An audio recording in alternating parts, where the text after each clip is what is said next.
안녕하십니까, 조로입니다. 네, 오늘은 조로님이 좀 싫어하는 주제긴 한데 중고신입 별로 안 좋아하시잖아요. 보통은 조금 더 버텨서 이직해라 이런 말씀 많이 하시는데 그럼에도 불구하고 중고신입을 도전해야 되는 사람들에 대해서 좀 알아보려고 합니다. 맞습니다. 저 중고진입 싫어하는 거는 좀 일이 많이 알려진 상태인데 전 해도 된다 이렇게 말하는 부류가 분명히 있긴 해요. 총 4가지 정도로 좀 얘기를 해보고 싶은데 이거 같은 경우에는 한번 도피디랑 문답을 한번 나눠보도록 하겠습니다.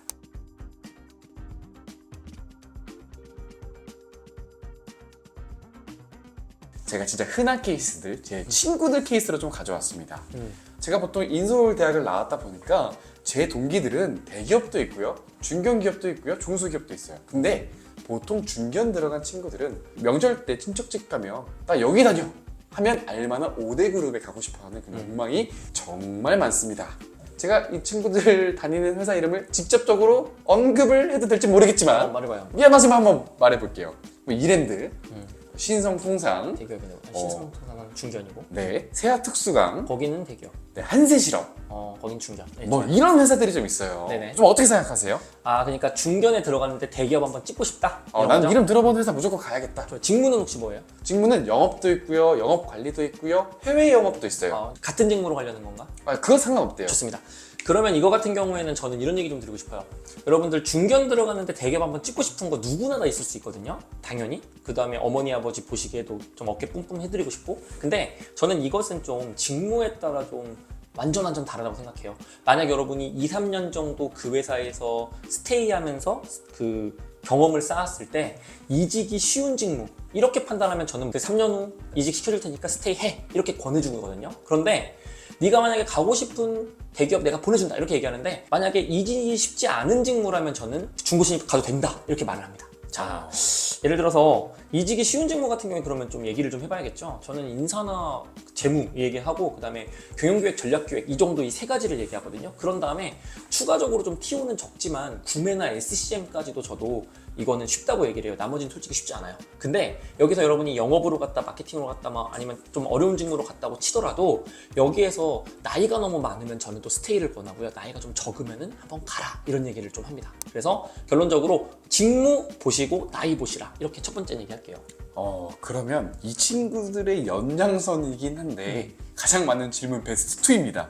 산업군 좀 바꾸고 싶다. 나 이런 좀 보수적이고 전통적인 산업군 말고 IT 하고 싶다. 제가 지금 IT 회사를 다니다 보니까 너처럼 막 조직 문화 막 장난 아니고 막 회사에서 맛있는 거 주고 미래가 좀 있고 이런 회사 가고 싶다라는 친구들이 많은데 산업군을 바꾸고 싶어서 중고신입을 도전하는 게 맞을까요?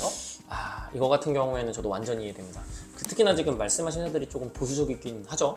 그래가지고 산업군 변경 이거 이해하고 그 다음에 특히나 산업군이 침체의 일로를 걷는 경우가 있어요. 망할 수밖에 없는 산업군 이런 데면은 저는 조금 이해는 하는데 한 가지 봐야 될 게 있습니다. 일단 저는 산업군이라는 거는 유행이라는 게 있을 수도 있다고 생각을 해요. 여러분이 좋은 산업군이라고 말하는 거 과연 10년 전에 있었냐 그리고 있었다고 치더라도 그게 좋았냐 이렇게 말하면은 다 다르거든요. 예를 들면은 조선도 업다운 되고 그 다음에 제가 예를 들면 14년 전에 제가 취업할 때는요 태양광이 그렇게 또 된다고 막 그랬어요. 지금은 좀 바닥 치고 있잖아요. 이런 것처럼 유행일 수도 있다는 걸 알아셔야 되고 그 다음에 또 하나 이직하면서도 산업군 바꿀 수 있어요. 충분히 가능하거든요. 그래서 그거를 좀 생각하시면 좋겠다. 이직하면서도 바꿀 수 있는데 왜 굳이 중고신입으로 바꾸려고 하냐. 다만 제가 이런 얘기는 하죠. 여러분이 나이가 좀 많다 그러면은 다시 산업군 옮겨가면서 새로 시작하는 게 굉장히 부담인데 지금 현재 나이가 여자 어리고 남자 어리다 이렇게 일반 취업 대비 어린 수준이라면 저는 회사 다니면서는 시도해보라고 해요. 이건 나쁘지 않은 생각인 것 같아요. 산업군 바꾸려고 하는 거 나이 어릴 때는 해봐라. 이 말씀을 좀 드리고 싶습니다. 그리고 세 번째로는 이거는 아까 전에 말씀드린 회사들은 대부분 연봉이 4천, 심지어 5천이 넘는 경우도 있었어요. 제 친구들. 그럴 수 있죠. 근데 그 친구들은 1, 2번이 좀 마음에 안 든다라고 얘기를 하지만 또 다른 친구들은 그 자리에서 되게 소심하게 야, 근데 나는 연봉이 3천이야. 이런 친구들은 상대적 박탈감을 너무 느끼는 거죠. 나 얘랑 똑같은 경영, 경제 나왔는데 학점도 비슷한데 왜 나는 3천 받고 쟤는 5천 받지? 그리고 심지어 조련님 잘 아시겠지만 1억이랑 1억 1천만 원은 큰 차이가 없어요. 그 3천이랑 4천은 큰 차이입니다. 아, 특히 시작이 그러면 그렇지. 네. 완전히. 그러니까 첫 시작을 한 4,500, 5천 정도로 끊고 싶어서 중고 진입으로 저 엄청 그 마음 이해하고요. 저도 뭐 못 받을 때가 있었어가지고 막 상승 욕구 완전 이해하고. 그다음에 또 유튜브 보면은 전부 다 초전봉이 졸라 중요해 막 이런 얘기도 하잖아요. 그리고 또 3천 초반대 연봉 세금 떼면은 223만 원, 233만 원, 243만 원 이래요. 이거 가지고 서울에 집 언제 사나 이런 생각 진짜 많이 할 것 같아요. 그래서 저는 이해를 하는데 제가 한 가지 말씀드리고 싶어요. 일단 저는 엄청나게 냉정하게 본인의 스펙을 객관적으로 판단한 다음에 그 다음에 아웃라이어 제거해라. 막 위아래 제거해가지고 딱 엄청 잘 간 애 제거하고 엄청 못 간 애 제거한 다음에 딱 중간치 정도에서 내가 그 안에 들어간다 그러면 저는 웬만하면 다니라 그러고요. 그게 아니고 내 스펙, 내 학벌, 나의 모든 것 중에서 내가 많이 낫다라고 판단되면은 저는 이거는 도전할 수 있다고 생각을 해요. 사실은 운이 좋으면 될 수도 있고요. 그리고 그렇게 운 좋았던 친구들, 여러분이 모르는 뭔가 숨겨진 힘이 있는 친구들 잘 되는 거 보고 가슴이 쿵쾅쿵쾅 될 텐데 저는 이거 다 좋아요. 그래가지고 내가 이 아웃라이어 제거하고 만약에 내 아래일 때 올라가는 건 좋은데 여기에서 만약에 애매하게 중간이 도전하잖아요. 그러면 저는 시간만 버리는 친구 굉장히 많이 봤습니다. 망하는 친구 많이 봤고요. 시간이 또 굉장히 오래 걸리는 친구도 많이 봤어요. 중고 신입이 실패 케이스가 많기 때문에 저는 이건 100% 본인의 상황을 객관적으로 판단해서 지를까 말까 그리고 웬만하면 회사 다니면서 이직해라.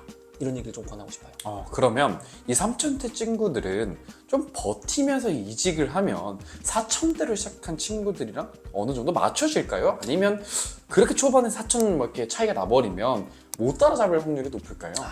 이것 때문에 사실 사람들이 중고 신입 가려고 하는 건데 저는 이거 뭐 운도 적용하겠지만 저는 이직하면서 특히나 산업군 변경하면서 이직하면 맞춰진다고 보는 부류입니다. 저는 이것은 중간에 말씀드린 대로 산업 변경을 한번 하면서 점프를 해야 되는데 이직으로도 가능하기 때문에 저는 오히려 중고 신입보다 이직해도 된다고 말씀을 드린 거죠. 가능하다고 봐요. 저는. 그러면 이거 진짜 마지막 케이스예요. 계속해서 질문이 많아지는데 직무가 이거 진짜 아니다. 이건 나 진짜 못 해먹겠다. 나 이걸로 평생 절대 못 산다라는 생각이 들면 최대한 시간 낭비 안 하고 빨리 끊어내는 게 맞을까요? 저 이거는 이제까지 중에서 제일 제가 오케이. 왜냐면은 제가 봤을 때 이제 마케터들이 좀 이런 분들 많아요. 내가 생각했던 직무가 아니야. 그 다음에 영업도 많죠. 영업은 너무 힘들어요. 압박 너무 심해요. 그 다음에 공무원, 공기업들도 연락 많이 와요.